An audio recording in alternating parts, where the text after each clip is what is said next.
Durante décadas, la Unión Soviética ha sido el gran monstruo que amenazaba la humanidad, la libertad y la democracia. Actualmente, la prueba palpable del fracaso del socialismo. Pero si tan mal fue con el socialismo, ¿por qué la mayoría de los que lo vivieron quieren que vuelva? Esta es la evolución del PIB ruso en los últimos años del régimen zarista, prácticamente estancado hasta que se produce el origen de la Unión Soviética. Lo primero que harán será una reforma agraria que otorga a los campesinos propiedad sobre la tierra. Luego, los primeros años de socialismo, como consecuencia de la Primera Guerra Mundial y la Guerra Civil, fueron complicados. En 1921 se creará el Gosplan, el Centro de Planificación. Será un primer plan basado en la electrificación del país, necesario para desarrollar toda una serie de infraestructuras en un país en el que casi no había nada. Esto es lo que sucede con el PIB soviético cuando se inicia el Gosplan. Lo que muestra que la manera en la que los soviéticos habían organizado la economía no era un fracaso para nada. Hasta 1970, el crecimiento era alto. A partir de entonces, entre 1970 y 1980, el crecimiento era menor. Y el crecimiento del bloque blanco algo mayor. Los mecanismos de bloqueo aparecen en esa época. La única caída significativa fue durante la Segunda Guerra Mundial. Una guerra que, a diferencia de lo que nos vende Hollywood, fue ganada a los nazis gracias a la Unión Soviética.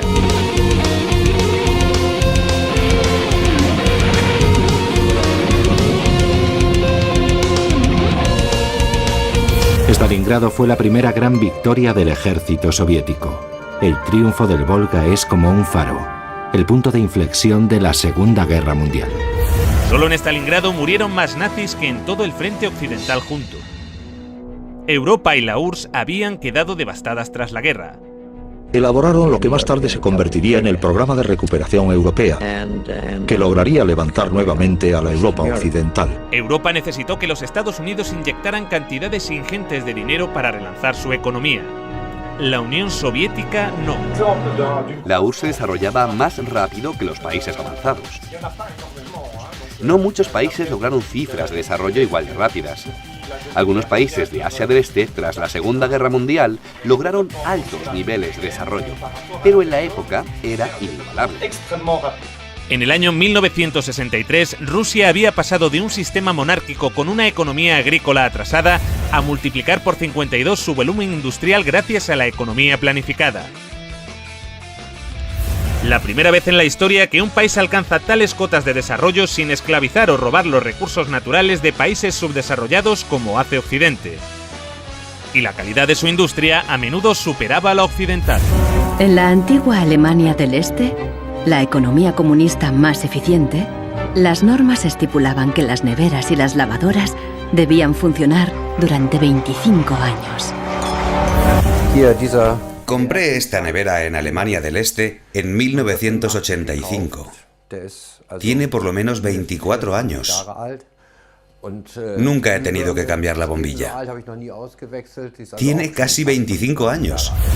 En 1981, una fábrica de Berlín Este empezó a producir una bombilla de larga duración. Los responsables de la fábrica presentaron la nueva bombilla en una feria internacional en busca de compradores occidentales.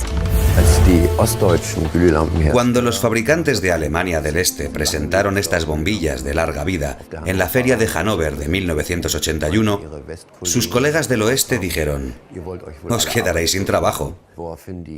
Los ingenieros de Alemania del Este dijeron: «No, al contrario. Conservaremos nuestros trabajos si ahorramos recursos y no malgastamos tungsteno». Los occidentales rechazaron la bombilla. En 1989 cayó el muro de Berlín. La fábrica cerró y la bombilla de larga duración dejó de producirse. El socialismo logró también mejorar de manera notable la calidad de vida de los ciudadanos.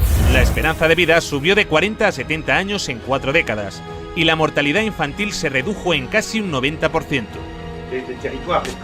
Entre 1920 y 1921 hay una hambruna terrible.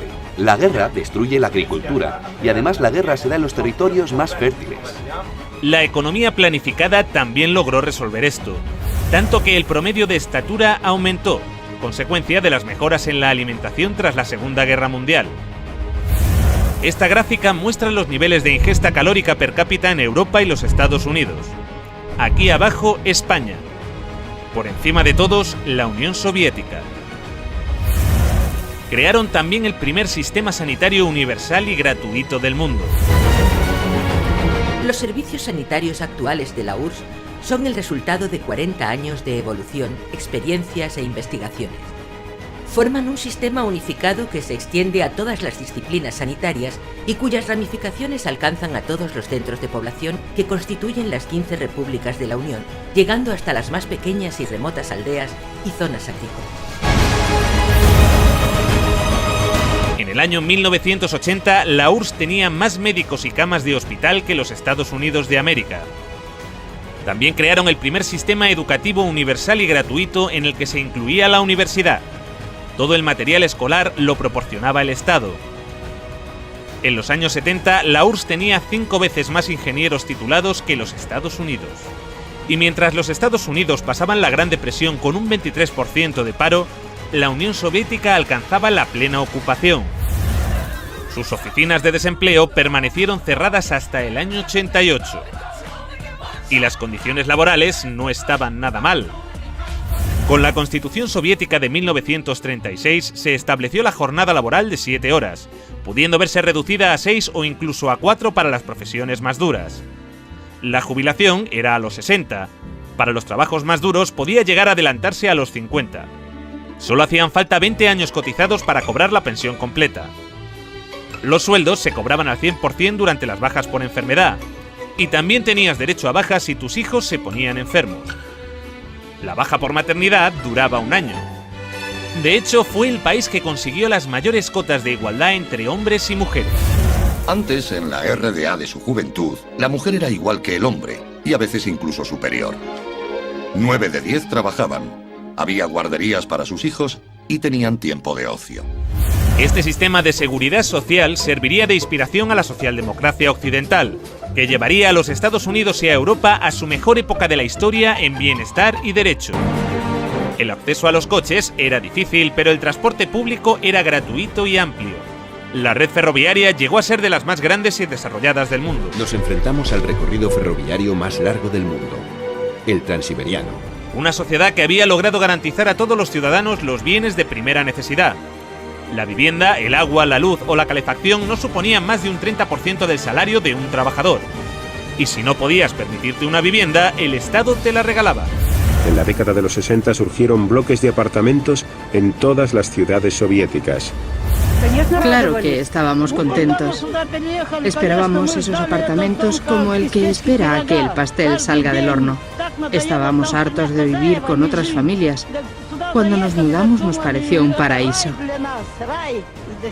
Vivimos aquí desde entonces y está muy bien. Para el resto del mundo, el aporte científico de la Unión Soviética, incluso en economía, aunque no sea totalmente científica, es notable incluso para Europa. El virólogo soviético Víctor Sanov presentó su plan para erradicar la viruela ante la Organización Mundial de la Salud. Por primera vez en la historia, la humanidad lograba eliminar una enfermedad gracias a una campaña de vacunación en la que la Unión Soviética tuvo un papel fundamental. Fueron los primeros que lograron poner un satélite en órbita, el Sputnik. Los medios de comunicación de todo el mundo estaban embargados de emoción porque el hombre había podido llegar al espacio. El cosmonauta soviético Yuri Gagarin fue el primer hombre en viajar al espacio. Valentina Tereskova, la primera mujer. La Mir, la primera estación espacial. Incluso el primer teléfono móvil.